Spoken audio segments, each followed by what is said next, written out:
Good evening, everyone. How are you all doing? Welcome to the live stream once again. I was in time this week and I've already poured me ale. Excuse me a sec. Cheers.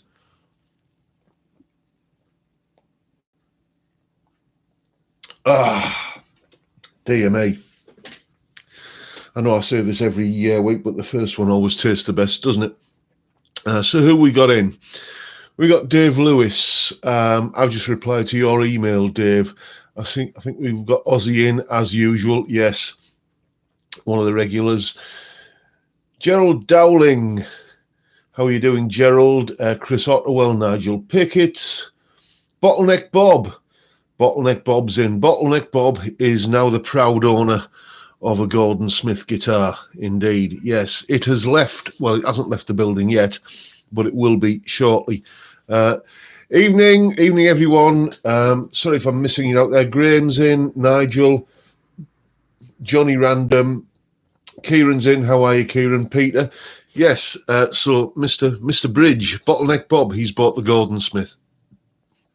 He gave me a very, very fair price for it, and £100 from the money that he paid me has already gone to Zoe's place.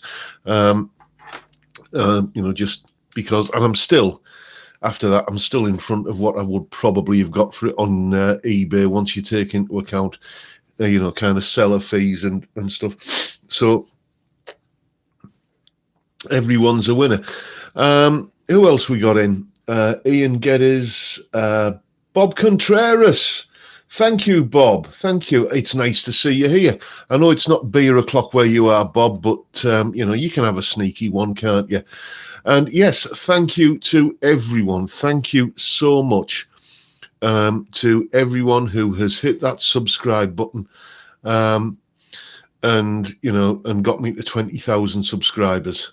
I'll be honest, when I first started this channel back in 2008, it was just a way of letting off steam for me. And, then suddenly about 3 years ago, it took off.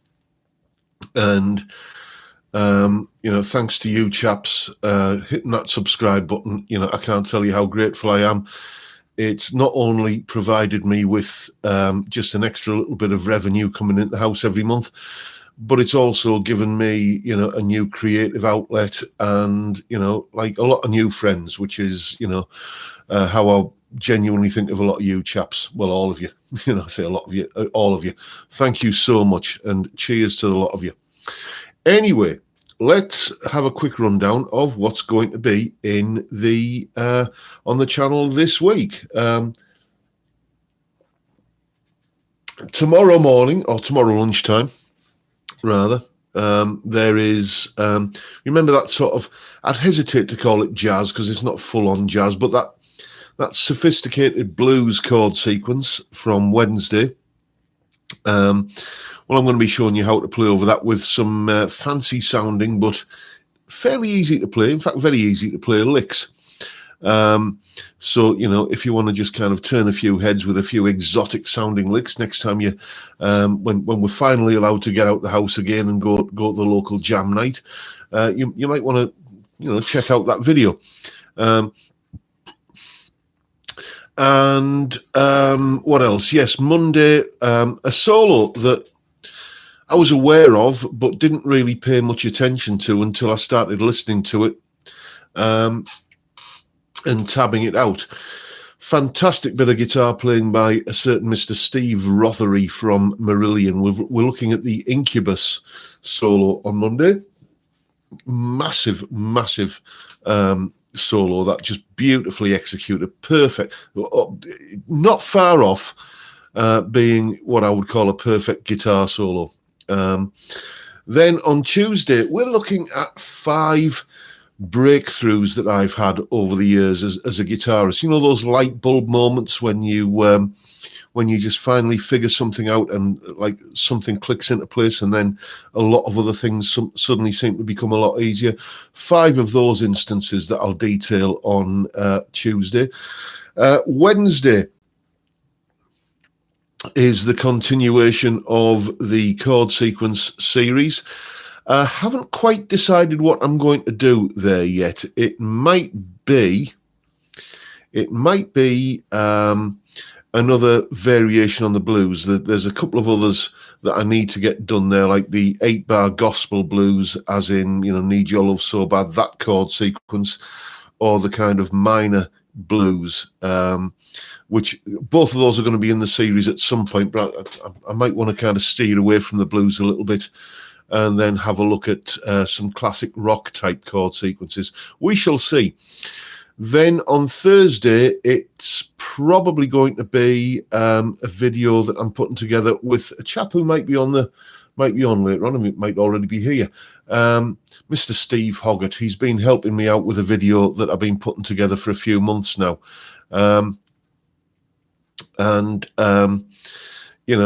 It'll be, it's basically about how, getting a kind of facsimile of Gary Moore's tone. Who's that saying they'd love me to do some early Peter Green stuff? Yeah, I did Black Magic Woman not that long ago. We shall see. I'll probably get back to Peter in due course. Well, I definitely will. But it's just I want to kind of give every other guitar player that gets, requested either on here or on Patreon or wherever a fair shout. Solos I've got coming up in the near future. I've got something by Muse in the pipeline, Matt Bellamy, and I've got something by Chris Rea in the pipeline. So, those are probably going to be the next couple of ones that hit YouTube.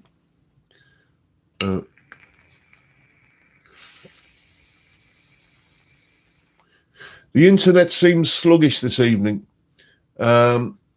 I'm sorry to hear that. Let me just check my connection.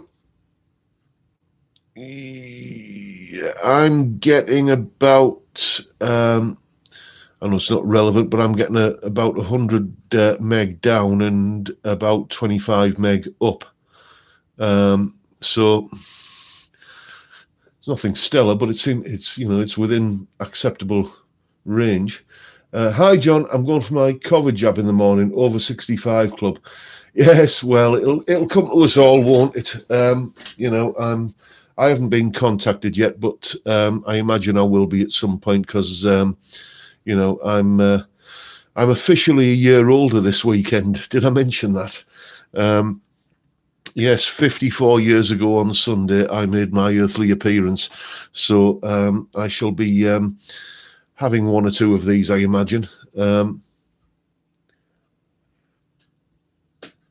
What about another feature on Gina Lollobrigida? Yes.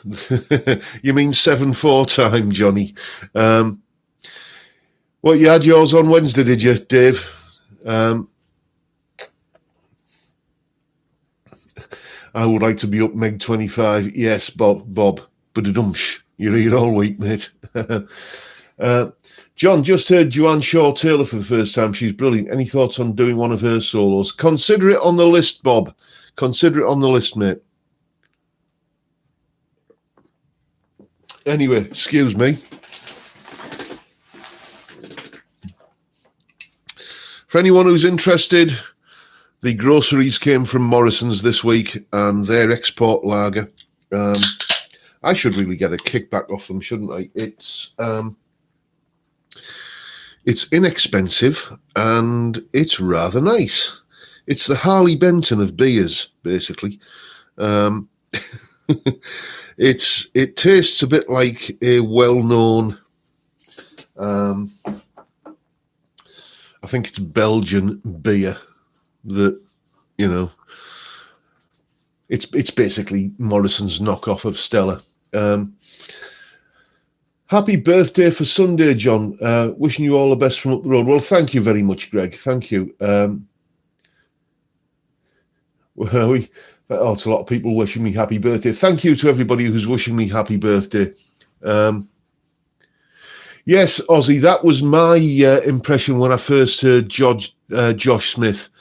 Check out his Live at the Spud album.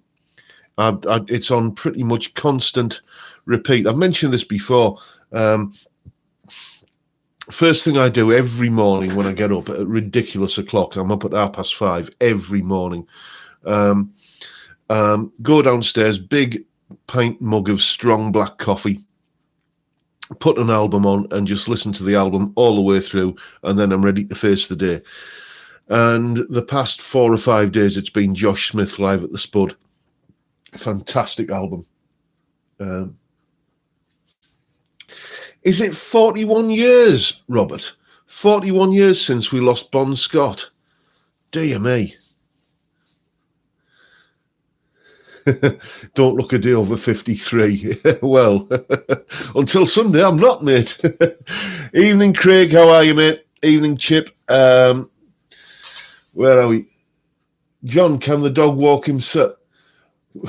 Can't the dog walk himself so you can have a lie in? Well, let me put it this way, Anton.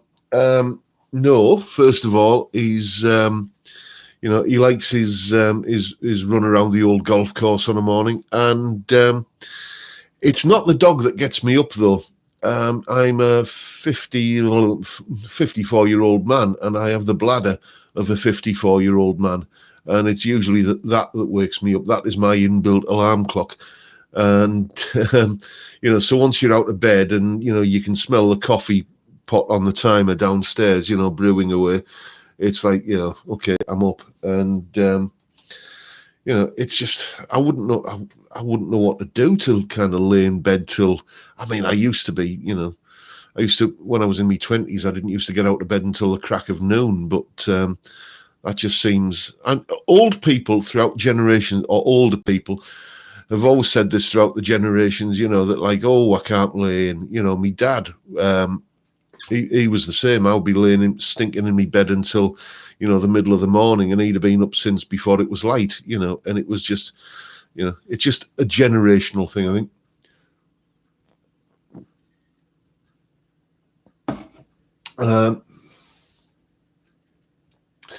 Could you please consider a vid on Jessica showing the beauty of the major pentatonic? Yeah, okay. That is one of the solos, that Dickie Betts solo on Jessica. Oh, thank you, Podrig. Thank you very much, mate. I shall invest wisely with that. You're a gentleman and a scholar. Thank you. I've often thought about doing that Jessica solo, maybe the melody as well, doing. The thing is, I like to keep a video kind of under 20 minutes if I can. And another request I got this week as well was to do Black Rose by Thin Lizzy, and I would love to do that, but it would be a 90-minute video, and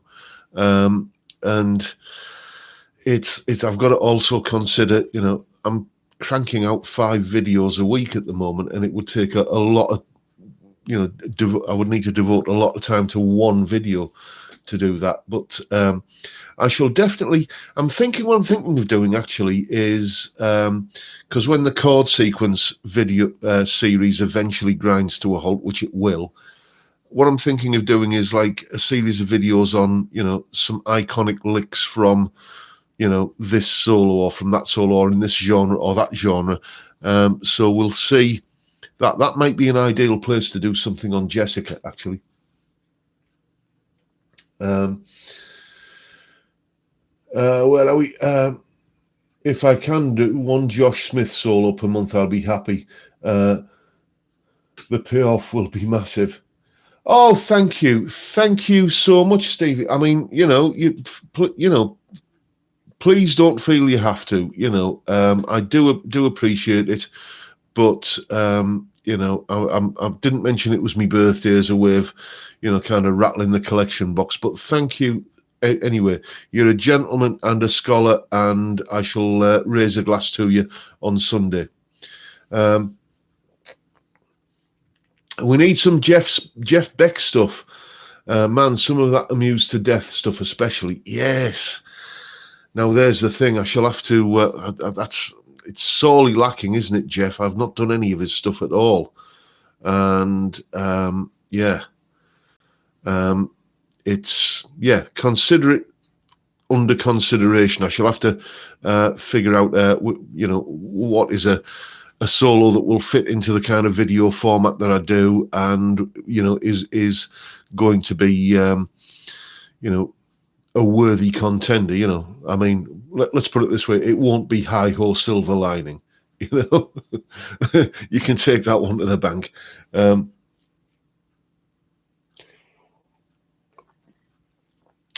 Black Rose is tough. Even Scott Gorham drops out of it when Gary's flying. Yep, that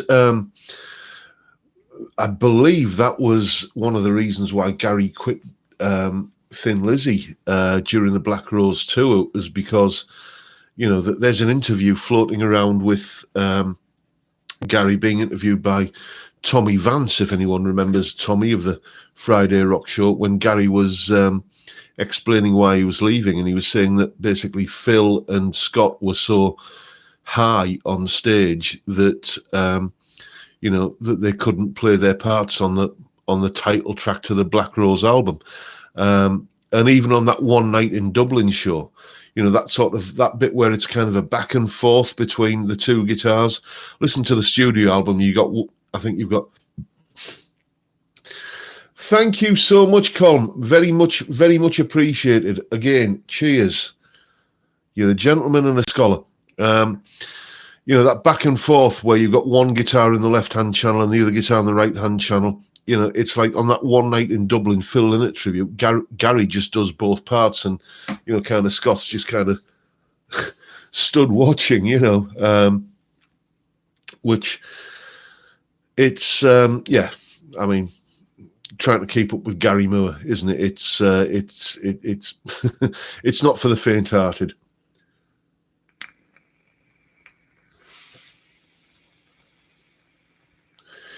Scott. Scott, do you, Deco? Wow. Okay, well, that's some claim to fame, I must admit, he does, whenever you see him kind of interviewed or, oh, thank you, Anton. Thank you. You're embarrassing me now. It's, I'm touched by your kindness. Thank you. It's very touching. And don't thank me for all the content. That's like, I've got the best job in the world. I mean, it's like, people say, oh, you work so hard. No, lumberjacks work hard. Thank you, Nightwish lover. Thank you so much. Lumberjacks work hard, coal miners work hard, people who kind of dig rocks out of quarries with pickaxes, they work hard. I just sit in a little room here and play guitar and blether to a camera.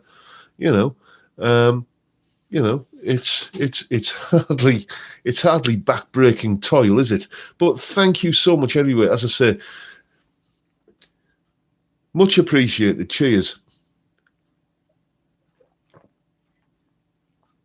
And where was I? Yes, Scott Gorham.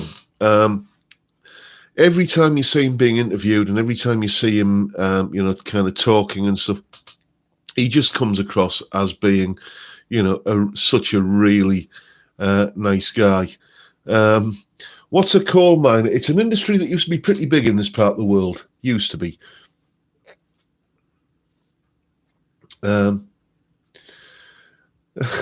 Oh, okay. Stop it. Thank you. Anyway, I'm going to have another beer, seeing as how you're all buying me a pint. I might as well kind of take advantage. I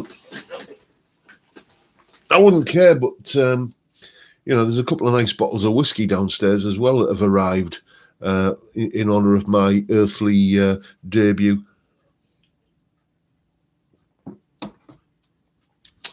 Yes, I got to tell you, when it comes to whiskey, I am not the world's biggest David Beckham fan. Apparently, he used to play football, or cricket, as it's sometimes called. And but since he's too old to play football, he's turned his hand to a new trade. He's making whiskey now. I mean, good on him for retraining and getting a proper job. He's got this whiskey out called Hague Club. It is. It's like an angel crying on your tongue. It's absolutely gorgeous. It's, you know, it's just a really, really good Scotch. It's absolutely gorgeous. Welders work hard. Guess what I do? Would you be a welder, Johnny? Big shout out to lumberjacks. They sleep all night and work all day. Yes, indeed. We've got a Monty Python fan in. The whiskey will make you do it again, John. Yes. Shall I tell you where the title from that album came? Oh, thank you, Jason. I'm touched by your kindness, everyone. It is massively gratifying that well, not only that you turn up on a Friday night and when you could be watching The Chase or something, and listen to a fat bald lad talk cobblers for an hour, but it's just thank you. The whiskey made me do it. The album. And the track, really, which became the title track of the album. Oh, thank you, Greg. Thank you. Truly touched, mate. Yes. I mean, you don't have to. Honestly, you don't. Please don't get into. Oh, thank you, Graham. I'm just going to sit here for the whole hour saying thank you, aren't I? Really, really appreciate it. Anyway, I'd just got the Harley Benton acoustic, which you can't see, but it's out of shot. It's over there. You saw the video a couple of weeks ago. And I just started improvising this little bluesy sort of finger-picking thing.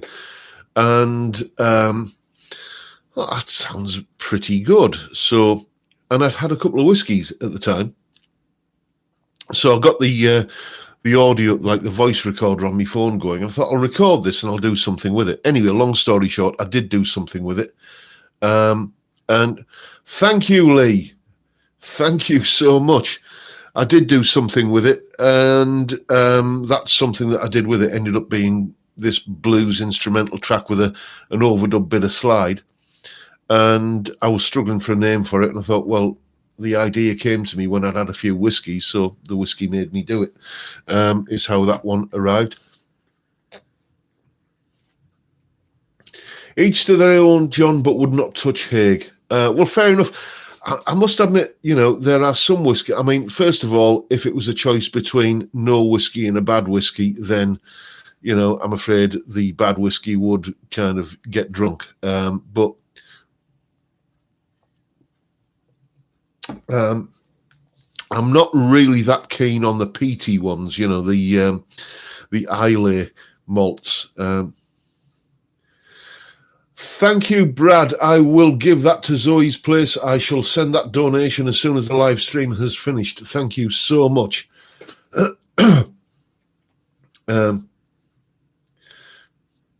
She was only a welder's daughter, but she had acetylene thighs.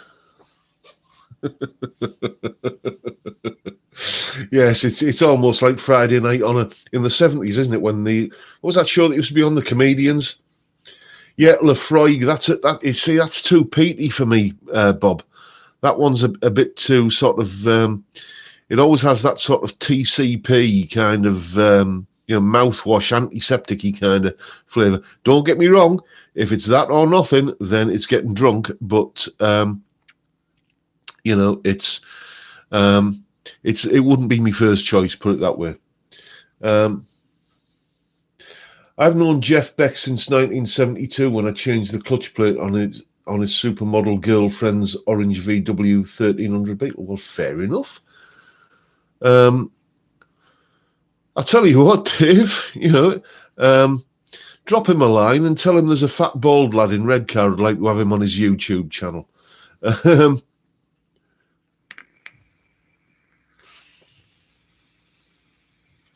Yeah, an acquired taste, Bob. Yeah, I'm with you there, mate. What about your wife, John? Well, what about her?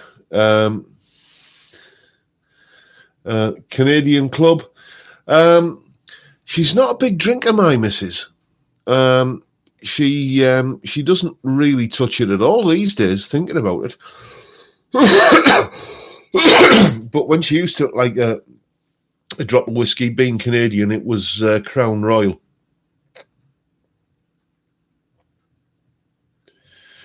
The Irish vocal on Whiskey in the Jar is a rough translation of The Whiskey Made Me Do It. Also, the other bit of Whack for Me Daddy-O is working for the devil or the devil's work to do, I think. Oh, well, fair enough. I've always wondered what Whack for My Daddy-O meant. That's, it was that song, really, Whiskey in the Jar, that sort of made me kind of investigate that whole kind of folky kind of stuff. Because my journey was, I heard Gary Moore, or Moore, or I know a lot of people kind of, say things about how I say Gary Moore, but around here, in this part of the world, that name is pronounced Gary Moore, okay? So that's how I'm going to say it. I heard him play on the Victims of the Future album in about 1984 when I first went to college. First time I'd ever heard him. Then sort of went back and investigated his other albums and discovered Thin Lizzy, and then discovered Whiskey in the Jar. And from that, bizarrely, that kind of led me over towards, the Pogues, long before Fairy Tale of New York and that sort of stuff. But I sort of started getting into that Irish Celtic sort of stuff. Pogues, the Dubliners, Planksty, Christy Moore, all that sort of stuff.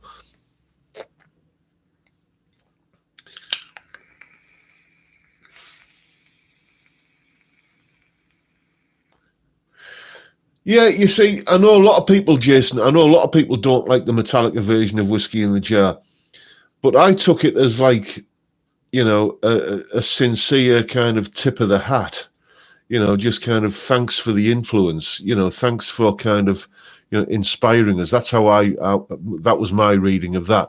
It's not my favourite version of the song. My favourite version of the song will always be the Thin Lizzy version, but I get what you're saying. But it's, I don't think that they were being, a lot of people think of it as a parody, as a sort of, kind of thumbing the nose at the earlier generation of rock bands. But I genuinely don't think there was any malice intended there. I think it was just literally, I mean, did you see that? It's apparently, I'm not sure whether it's coming out on DVD. Thank you, Peter. Thank you so much, my friend. You're a gentleman and a scholar. But,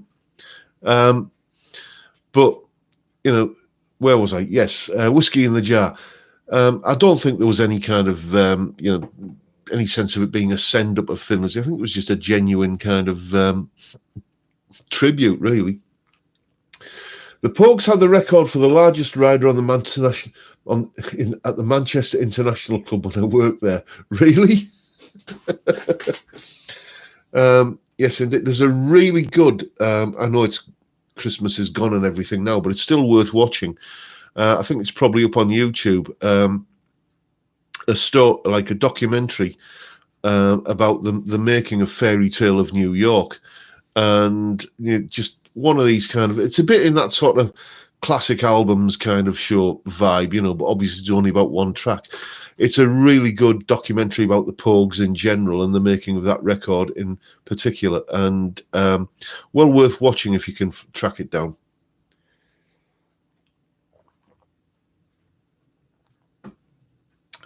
'63 on Monday, is it, Dave? We all seem to be gentlemen of a certain age round here, don't we? Let's say the prime of life. What about a video on how much pedals and cheap clone alternatives? Well, I did do one of those videos. I should really start organising these videos into playlists, shouldn't I, to make it easier for you lads to find. I did a video on overdrive pedals, like how much, kind of from, like the really expensive ones up to like sort of, thousands of pounds for a clon. And that was sort of the, I couldn't really think of anything else to do that how much kind of thing on. I suppose I could do chorus pedals or whatever, but it's given that I'm not really a big user of pedals, it's, you know, it would feel like I was stepping outside, colouring outside the lines a little bit, you know, stepping outside my comfort zone. I'm not going to do any more of the videos on, you know, the how much videos on pickups, because I was going to do one this week on Telecaster pickups, but essentially it was just the same brands. And it was like last week I did humbuckers, and this week it would have been, okay, so here's a Telecaster pickup by Seymour Duncan from the same range as the humbuckers we talked about. Here's a, you know, bare knuckle pickup from, you know, it would have been just the same kind of thing repeated, really. So I've done, you know, pretty much every conceivable, you know, variation on guitars, from, you know, kind of Strats and Telecasters, Les Pauls, SGs, 335s, etc., on guitars in that series. And then I've done, you know, amplifiers, and I've done pedals. It's just like, I think it's I've milked that one for all I can, really.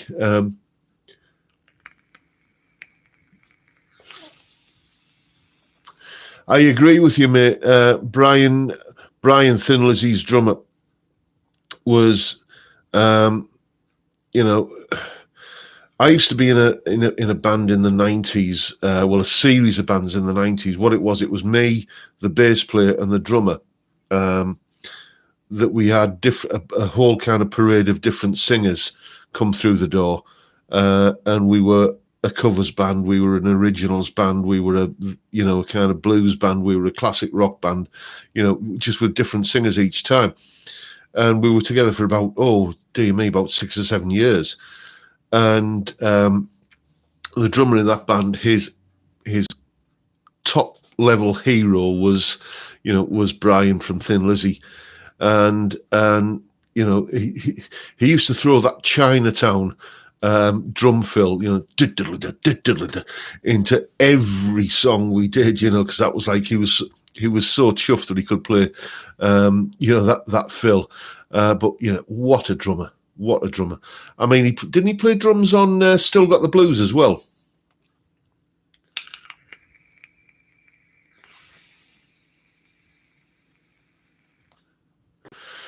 Yeah, I agree with you there, Ozzy, mate. You know, it's horses for courses, mate. I saw you got into a little bit of a spat with a troll, didn't you, on that pickups video? You know, what he's saying, this guy was basically saying that, you know, the reason why, you know, all of the iconic guitarists used guitars from the 50s was because of their special mojo, and you can't, if you think you can get that out of a Harley Benton, then you're delusional. The reason why, you know, the reason why all of the classic rock guitarists of the 70s, let's say, used guitars from the 50s was because when they were on tour in the States in the 70s, these guitars were dirt cheap, and they could pick them up in pawn shops for absolute pennies. Eric Clapton, you know, he tells a story of, you know, he was on tour in the late 60s or early 70s with, I think, Blind Faith. And you could just go and buy a Strat for, you know, less than it would cost you for a Strat copy. So, you know, a used 50, you know, a 50s Stratocaster for less than a Strat copy. So you just bought them all up. And then he took, I think, was it 4 different guitars and cobbled together Blackie, his famous black Strat that he used for forever and a day. You know, Bernie Marsden tells the same story. You'd go on tour in the States and you'd find in junk shops and pawn shops, you'd find Les Pauls and Strats and Tellys, you know, from the late 50s, early 60s, and they'd just buy them up. And then they could get back home and sell them for a profit and, you know, have a little bit extra income, because, you know, the way the music business was, you weren't making a lot of money as a gigging musician, even if you were, you know, signed to a major label. Well, especially if you signed to a major label. And you know, so they were available. I think that's the reason why, you know, so many iconic, you know, records were made and albums were made using these 50s guitars. And, you know, time goes on, you know, they get scarce and they become collectible and the price goes up. It's it's like anything else, technology and manufacturing moves on, and something that would have taken, craftsmanship and skill back in, 1950, whenever it was, these days can be, made by, basically a bloke kind of pressing a button on a, on a, what's it called? Not CGI, you know what I mean? On a an automated machine. And, as quality goes up and manufacturing processes become more advanced, the price will go down.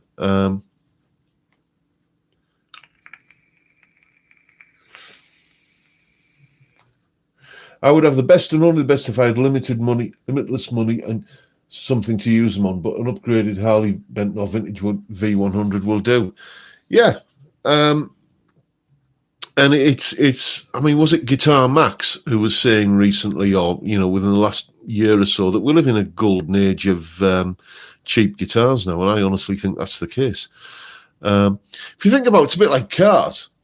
I mean, back in the 70s, my I think my dad's friend had a Simca car, and if it travelled above 30 mile an hour, it was like you were sat in a wind tunnel, the amount of noise, and it felt like it was shaking itself to bits, but that was a cheap car back then. A cheap car nowadays isn't going to be anywhere near that experience.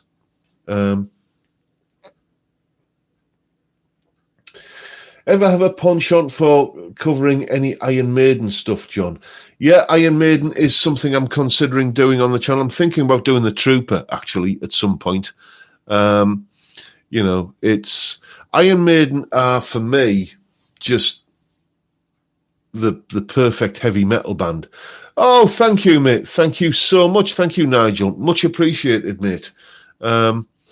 If I get the chance to drink all these beers you're kind of buying me, I'm not going to be conscious for a month. But yeah, Iron Maiden, they are, for me, kind of, they're the ultimate.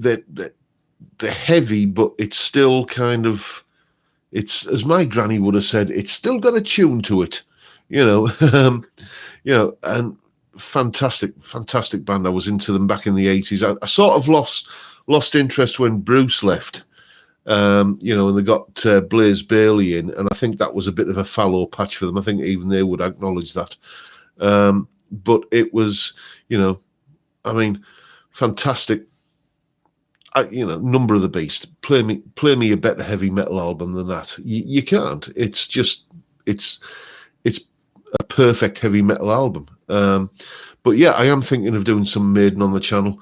It's just, I know there are so many kind of better channels out there that do metal, and I'm not really a metal guy, to be honest. But yeah, it is under consideration. Yeah, I agree with you, Jason.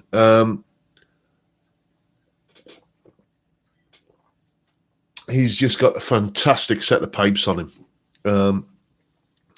Watched a video, oh dear me, months ago, where there was this opera singing coach kind of doing one of these reaction videos, kind of listening to Bruce Dickinson singing "Hallowed Be Thy Name." I think it was from the Rio gig, and she was just utterly gobsmacked at she's saying this guy could have had a career in in opera. He could have been up there with Andrea Bocelli as a renowned opera singer. She says it's a loss. It's opera's loss has been metal's gain. Would you do a Black Crowes solo? Something like Remedy would be fantastic. Yeah, okay. Yeah, I'll stick it on the list. Fantastic. I mean, the first time I heard the Black Crowes, rather, I was talking about Black Rose earlier. First time I heard the Black Crowes was on, anyone in the UK who was, around in the 80s will remember the Radio 1 on a Saturday afternoon, they used to have Richard Skinner, I think it was, doing like, they used to kind of kick all the teeny boppers out of the building, basically, and do like a show about serious music. It was on from about 12 noon till about 6. You know, it was like, you know, a big long show, and they used to have bands in doing live sessions, and the Black Crowes, who were then completely unknown, you know, this was before they had that big hit with Hard to Handle. You know, they came in and did a live session, and they were absolutely, they just floored me. And I've been a massive fan ever since.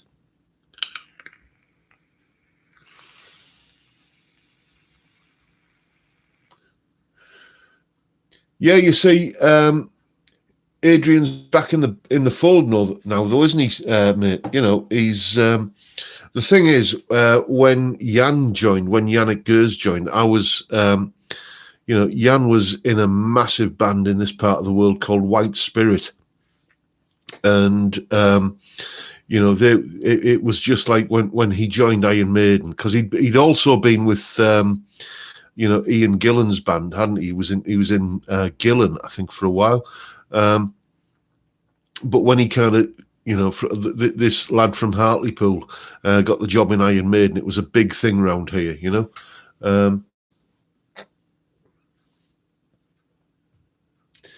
I've seen Maiden live quite a few times, and Bruce Dickinson always sounds unreal. It was Alan Freeman, Fluff. Yes, when you were a lad. Yes, indeed. Good evening, Pop Pickers. That's the one. Hi, John. Just a heads up for everyone. A mate ordered a £300 guitar from Tom and had to pay £80 import duty. Okay, well, yeah, fair enough. That's the world we live in nowadays, isn't it? Let's not talk politics. But yeah, it you know, good information. So that's about the kind of money you have to factor in terms of you know, import costs, is it nowadays? I suppose, you know, I mean, as I said, you know, more than once, the first time I ever heard of Harley Benton guitars was from an American channel, a guy called Nick in the States. And he, you know, was raving about the Harley Benton SC 450 Plus, you know. So I suppose in a way, you know, without the import duties that we had when we were in the EU, we were kind of spoiled, because everybody else who orders them anywhere else in the world has been paying those import duties, and you know, as part of, it's just part and parcel of the deal. I have a student who is in the States, and he regularly like orders 4 or 5 Harley Bentons at a time, and you know, gets them shipped over. And even with all of those costs, he then puts them up on Reverb and sells them for a profit. It's a nice little revenue stream for him. What about a Queensryche solo? Anything off Operation Crime, Mind Crime? Again, you know, it's the reason why I've stayed away from the kind of metal stuff like that is, and the prog stuff, is because, you know, I know my limitations. I'll certainly take a look, and if I can do it justice, I will. But it's, you know, it's just, I don't want to do something, you know, where I'm not doing it justice. You know, I've done 1 or 2 videos like that in the past, where I've sort of reached out of my comfort zone a little bit and got a bit of a kicking in the comment section for it. It has to be said. So, you know, we shall see. I'll take a look. I'm not saying no, but I'm saying, you know, I shall take it under consideration. But anyway, let's have another look. My Tom and stuff within 2 days and no markup because of the lovely Brexit. Well, fair enough, mate. Listen to White Spirit, Red Skies, and I think Coldplay got the intro for Clocks from. Yes, well, Coldplay do have a bit of a track record, shall we say, for being heavily influenced by, you know, the metal genre, or the instrumental metal genre, or Joe Satriani. Let's leave it at that before the lawyers get involved.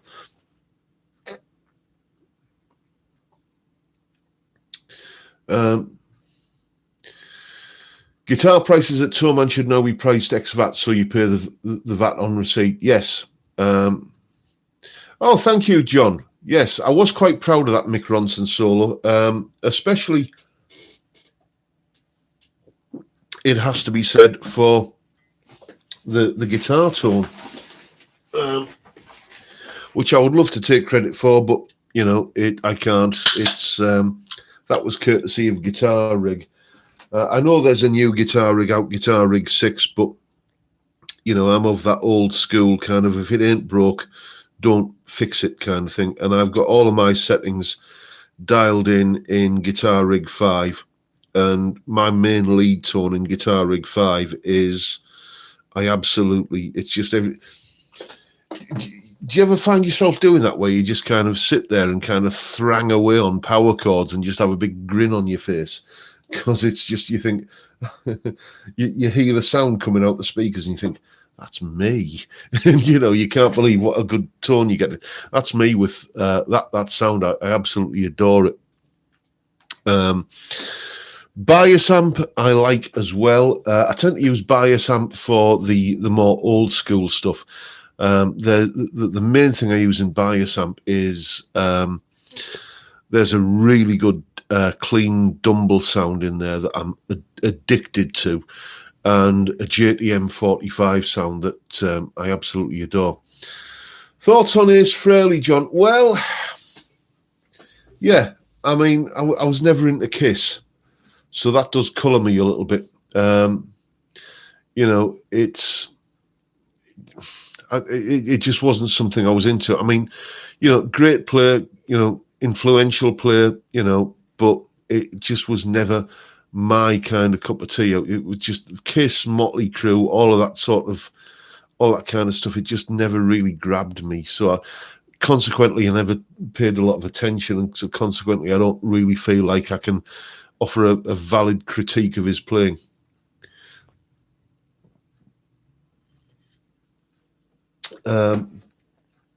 Yes, you're right, mate, Jim. Tourman's site now does say prices exclude VAT.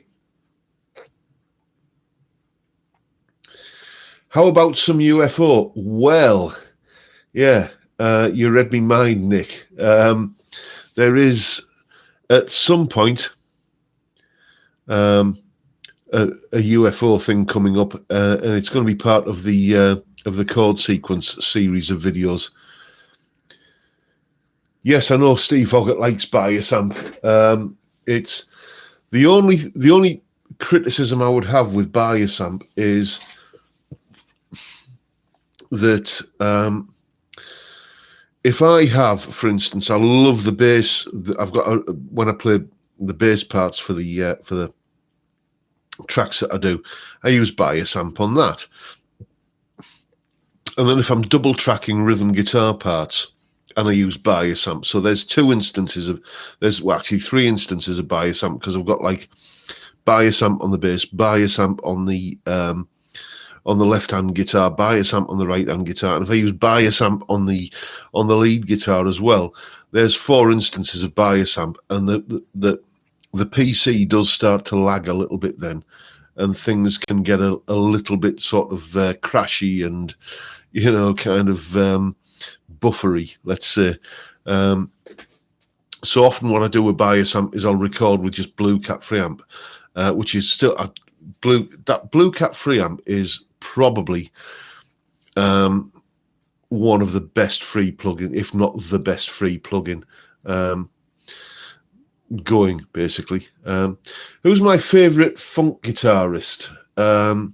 Well, is it too obvious to say Nile Rodgers? Because that's who I would say. You know, but again, I don't even know what he's called. But if we're talking kind of deep dive funk, what was the name of the guy in the Meters? You know, in fact, yes, we're talking about UFO. I did do Only You Can Rock Me, the Schenker solo from that, not that long ago. So dig that out on the channel. Where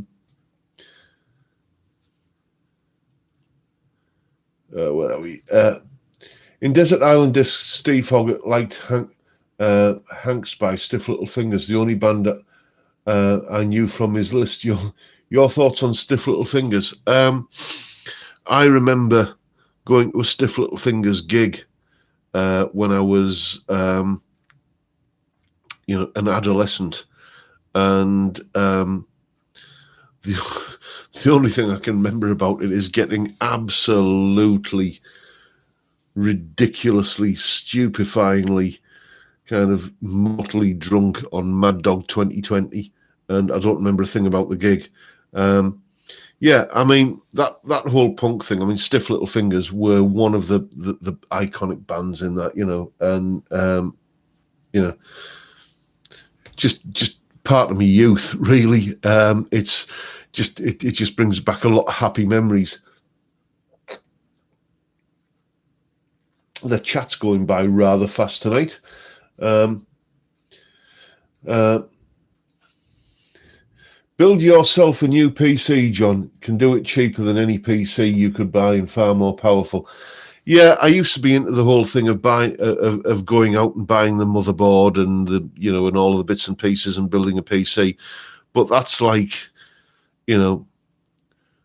well, unless you do it all the time. I've got a mate who can build a PC and like he can do 5 a day, and flog them, and that's part of how he makes his living. But for me, it's a day kind of written off building this thing, and it's just no.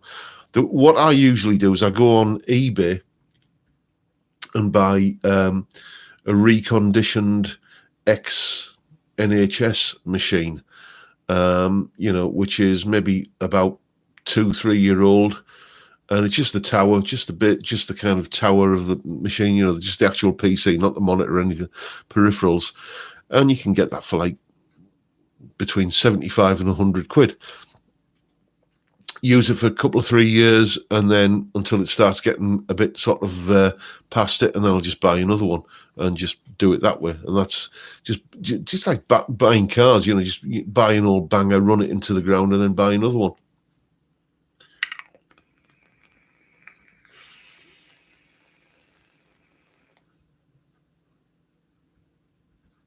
I did that. Cost me 1,000 quid, but I've never had a performance issue as quick as. Well, fair enough, Kieran. Yeah, I mean, I suppose I should really, I mean, as I say, um, I'm a Yorkshireman. I always look for the good value option, and if I can find something that is on sale in Curry's or PC World or wherever for like 500-600 quid, and I can buy something 90% as good on eBay for reconditioned and refurbished for like under 100 quid, then guess what I'm going to do? SSD boot drive, John. The difference is like night and day. Okay, the only thing I've heard about solid state drives is I know 2 or 3 of my students who have tried running Audacity, which is something I use all the time, and Audacity tends to kind of get a bit kind of argumentative, let's say, with solid state drives. I don't know. If I'd heard that from one source, then I would think, well, okay, it's just that guy with his PC. But like when you're hearing it from 3 or 4 people, then it and I use Audacity a lot. Always admired Johnny Winter. Any thoughts, John? Oh, Johnny Winter. I mean, what can you say? I mean, one of my favourite blues albums. I did a video months ago about me 5 favourite blues albums. I'm thinking about doing like another one on that score again. But one of my fantastic blues albums is Johnny Winter's "Let Me In." What an album that is! Sugary, Humbugging Me, fantastic stuff. Oh, thank you, Truman. You are a scholar and a gentleman. As I say, if I get the chance to drink all these beers you're buying me tonight, then I'll not make any videos for about a month.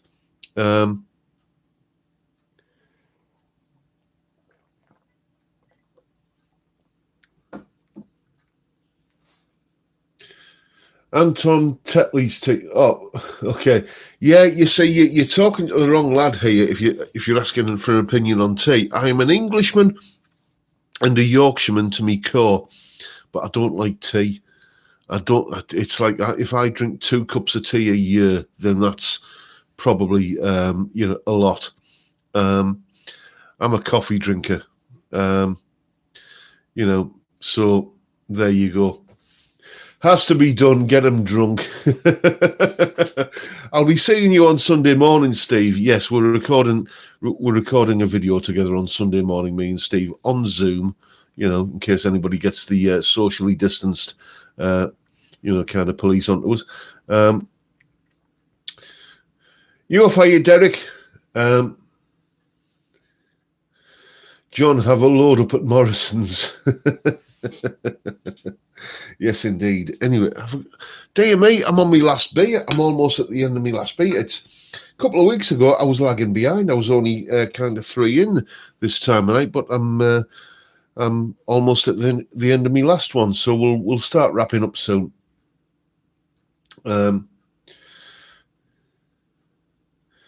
Yes, I enjoy doing the videos with Steve, mate. He's a cracking, well, I feel embarrassed talking about him while he's here, but he's a top bloke, is Mr. Hoggart.